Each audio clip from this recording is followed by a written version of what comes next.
আজকে আমরা পুনরায় আবার চলে এসেছি মাছ ধরতে। আর সবাই মোটামুটি খুব এনজয় করছে।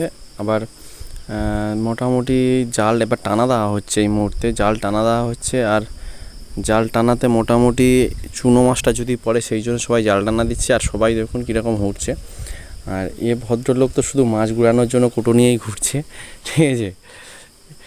তা মোটামুটি সবাই আমরা খুবই এনজয় করছি আর নদীতে। আর তবে কষ্ট হচ্ছে খুব হেঁটে হেঁটে যেতে।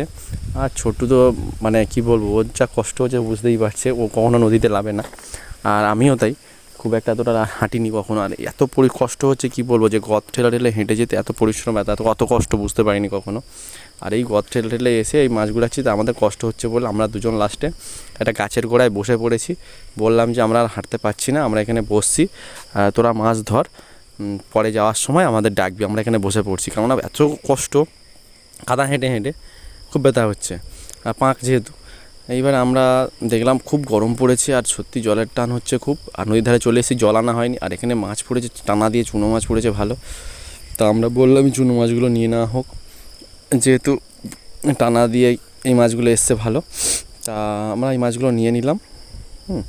আর নেওয়ার পরে আমাদের খুব জল তেষ্টা পাচ্ছিলো সবারই, কারণ প্রচণ্ড রোদ। আর বুঝতেই পারছেন এখন প্রচণ্ড গরম। এই গরমে মাছ ধরা খুবই কষ্টকর, কারণ এই গরমের মধ্যে। আর সবাই খুব আনন্দ পাচ্ছিলো, কারণ মাছটা পড়েছে একটানাতে, অনেকগুলো চুনো মাছ পড়েছে। তাই তা আমরা মোটামুটি সবাই মিলে বললাম তাহলে মাছগুলো ভাজা খাওয়া হবে। তো ওরা বললো ঠিক আছে ভাজা খাওয়া হবে। কিন্তু দোষের মধ্যে একটা এই যে পাঁচতারা বলে স্টার, এই স্টারগুলো কিন্তু গায়ে পড়লে খুব লাগে, জ্বালা করে, এত গা ব্যথা করে যেন সে মানে কী বলবো, কেউ সুঁচ ফুটিয়ে দিয়েছে। এইগুলো এর পিছনটা দেখুন কত হুঁচ, এগুলো নদীতে চলে। আর এইগুলো গায়ে লাগলে প্রচণ্ড জ্বালা করে, ঠিক আছে। আমরা ছেড়ে দিলাম নদীতে আবার ওটাকে।